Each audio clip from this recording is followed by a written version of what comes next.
Hi, welcome back. I have thought about doing a series on the bigger watches I own that I actually wear. I wanted to make this about plus 40mm watches, and to start that off, I wanted to start with this kind of interesting watch that I once bought on Amazon. This I bought straight from China for, I think it was about 42 or 50 euros or something like that. This one was a bit more expensive, in the range of 60 euros. I recently saw them on Amazon as well, and I have seen that they now cost about 83 euros. This is the older version with the older movement inside.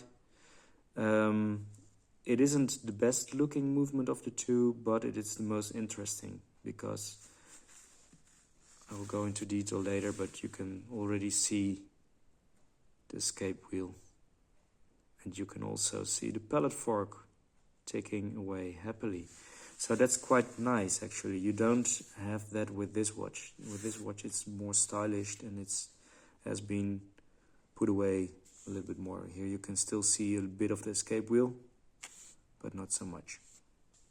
Well, the reason I bought these watches was because I worked in a beer brewery, a small micro brewery, and we had our basic installation. And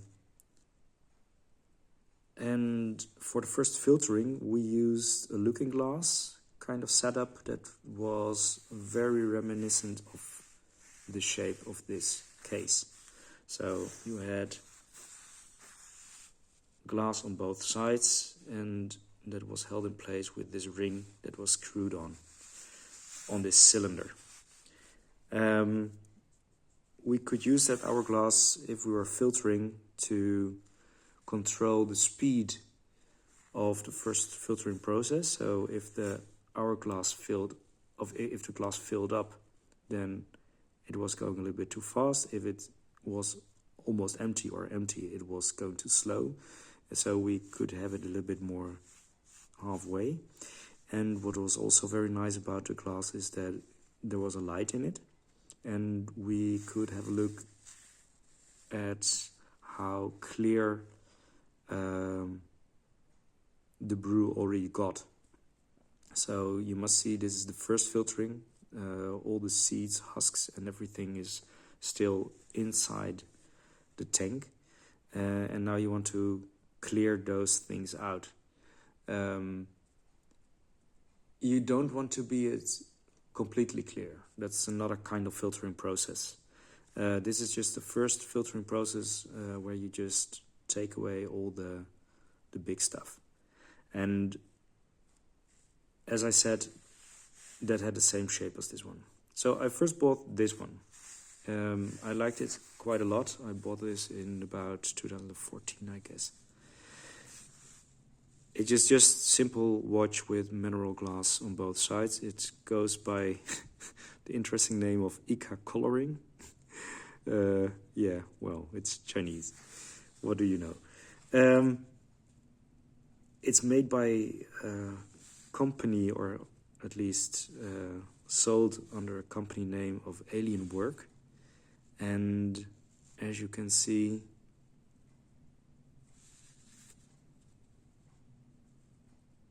there is some finish on the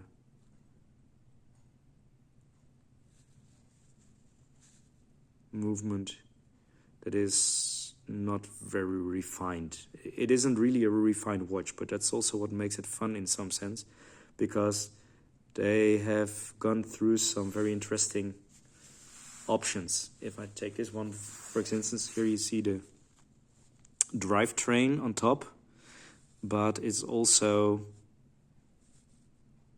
the way you change the date. This one has a screw down crown, actually, and that's something very interesting. It already starts turning when you screw down the crown. It doesn't, when you unscrew it, I mean. This one is not a windable watch, so there's no position to take it out of. Thing is, when you screw it out, it will turn, because this wheel, you see right there, that can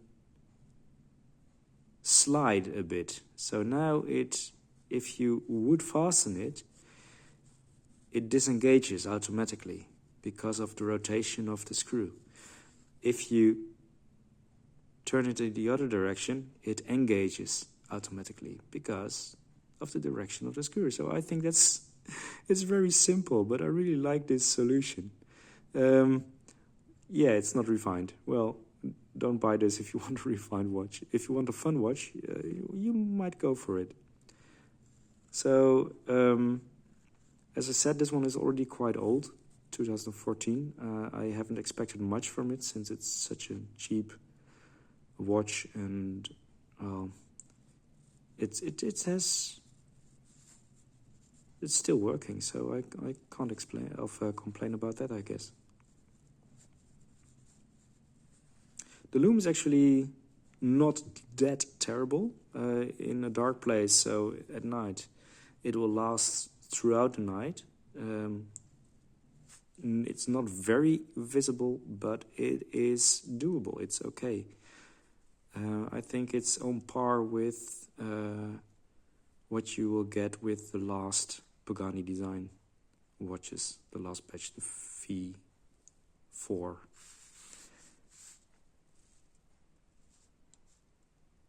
It's actually not that bad. It has this anchor-shaped rotor. This actually is the 40mm version. I bought the other one as well. I bought it on a strap, and I didn't notice that the strap version was bigger. So now I got two watches, a smaller one and a bigger one, which was actually unintended. Just to stuff that there. This is an aftermarket bracelet, which is also not that expensive. But for the price, it's still okay. As you can see, it kind of works. It's still a bit big on wrist, but with this watch, I didn't mind. If you would go and say something about the style, it's a kind of a steampunk style, I guess. It can be a little bigger and bolder in that style, I guess. So I don't mind. It was just a fun watch to wear when I was at work, because it's just so reminiscent of the stuff you work with in the brewery. So that's the first one. Second one, I bought, as I noticed that they upgraded the movement a little bit. I thought this movement was a little bit more balanced in how it was styled. Gone is the finishing. It has the same finishing as the old and trusted Seiko 7S26. And there is some finishing on the rotor, I guess. Rotor has a little bit of a different shape. This one doesn't have a screw-down crown. I guess it still has the same... Oh, and it disengages.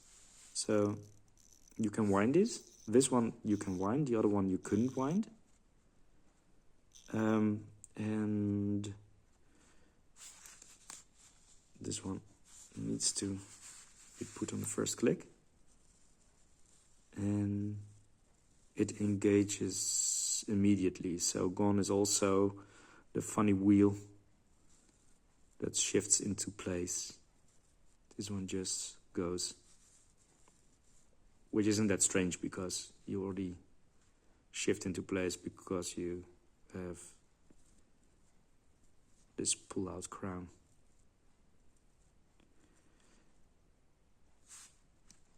This one has a metal chapter ring, as you can see, which allows the watch to be a bit bigger. This watch comes in 44 millimeters diameter.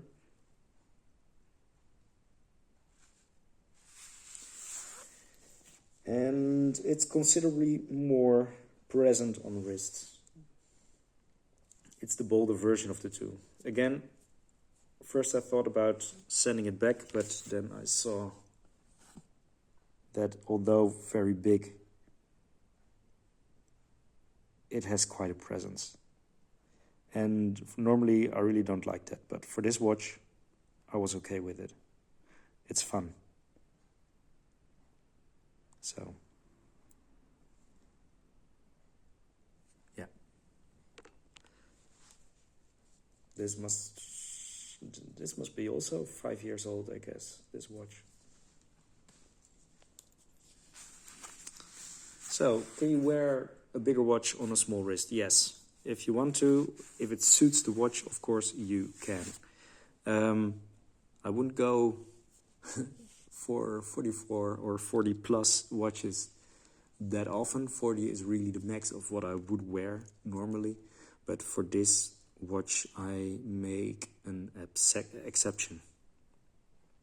Now I will be diving into some other watches as well that are quite big on wrist. And I already spoiled it by saying diving because, well, most divers were quite big. And that will be next, I guess, in the next installment of the series. Bye for now.